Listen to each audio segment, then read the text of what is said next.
आप सभी को जय मसीह की।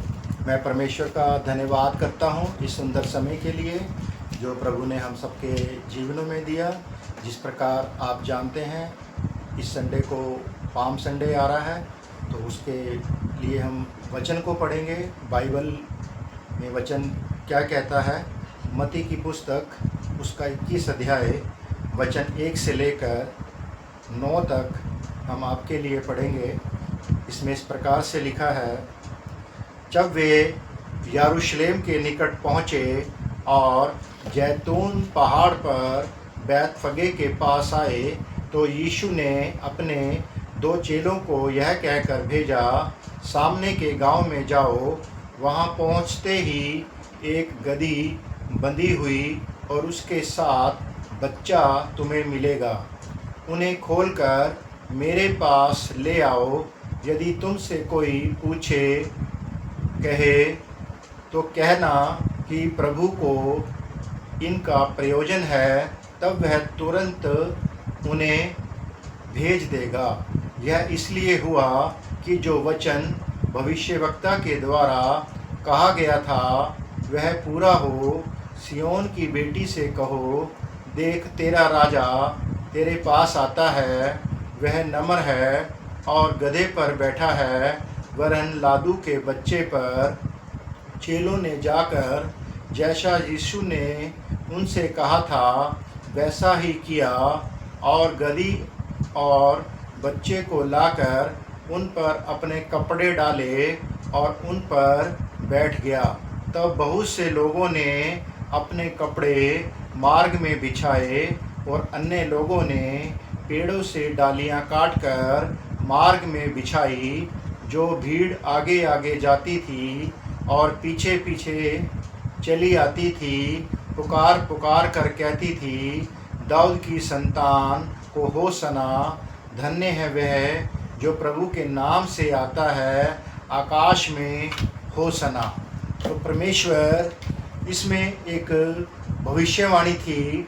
जब हम पढ़ते हैं जिस प्रकार यशायाह की पुस्तक में यीशु मसीह के आने से पहले उसकी भविष्यवाणी की गई, उसी प्रकार जकरई की पुस्तक में 9 अध्याय में और 9 वचन में भी लिखा हुआ था कि एक राजा आएगा और वह एक चिन्ह दिखाया था कि वह एक गदही के बच्चे के ऊपर बैठा होगा, क्योंकि जो गधा है वो बहुत ही नम्र और दीन होता है। यीशु मसीह ने इसलिए गदही के बच्चे को चुना ताकि यीशु मसीह अगर आना चाहते थे तो घोड़े और रथों पे भी आ सकते थे, लेकिन नहीं, क्योंकि वचन में लिखा है जो भविष्यवाणी भविष्यवक्ताओं ने की थी उसको भी प्रभु यीशु मसीह ने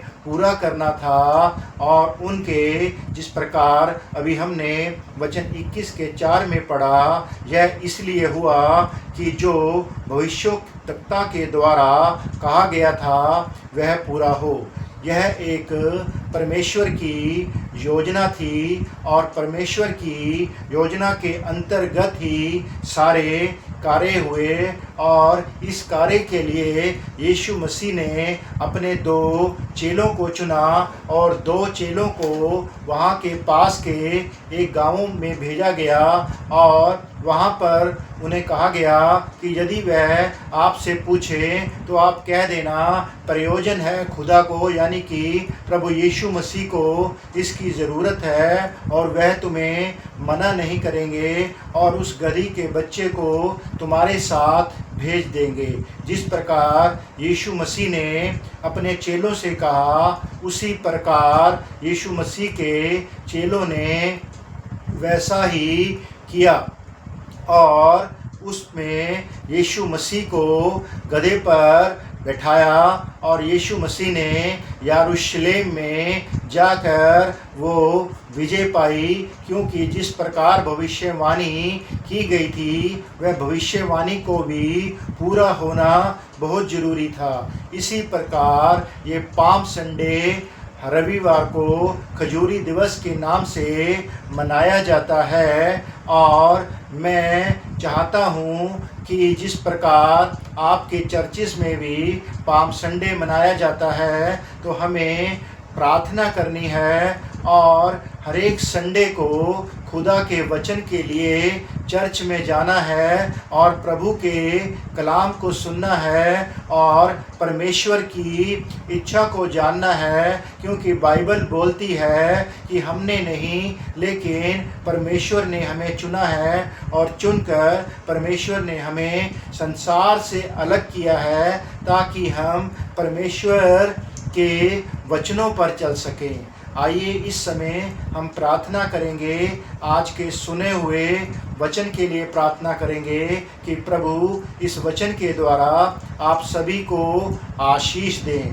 थैंक यू जीसस। धन्यवाद हो समर्थी जीवित अनुग्रहकारी दयालु परमेश्वर। प्रभु जी हम आपका धन्यवाद करते हैं इस सुंदर समय के लिए प्रभु जी, जो आपने हम सबके जीवनों में दिया पिता परमेश्वर। खास तौर पे प्रभु जी हम प्रार्थना करते हैं प्रभु जी इस खजूरी रविवार के लिए प्रभु जी, जो इस संडे को आ रहा है प्रभु जी। हम प्रार्थना करते हैं जितनी चर्चों में प्रभु जी आपका वचन बांटा जाए प्रभु जी, हर एक चर्च आपके नाम से आशीषित हो जाए, ब्लेस हो जाए प्रभु जी, क्योंकि आपका वचन कहता है जहाँ 2 या 3 जन आपके नाम से इकट्ठे होते हैं, आप उनके बीच में हाजिर होते हैं प्रभु जी।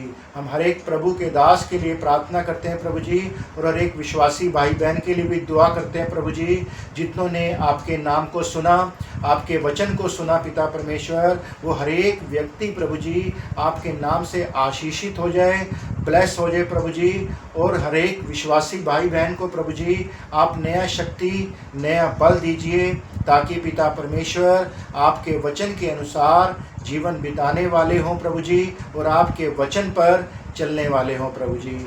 आपने हमारी इस प्रार्थना विनती को सुना, इसके लिए प्रभु जी हम आपका धन्यवाद करते हैं। और सारी आदर जलाल महिमा प्रभु जी हम आपके नाम को देते हैं, और इस दुआ को आपके प्यारे बेटे यीशु मसीह के नाम से मांगते हैं।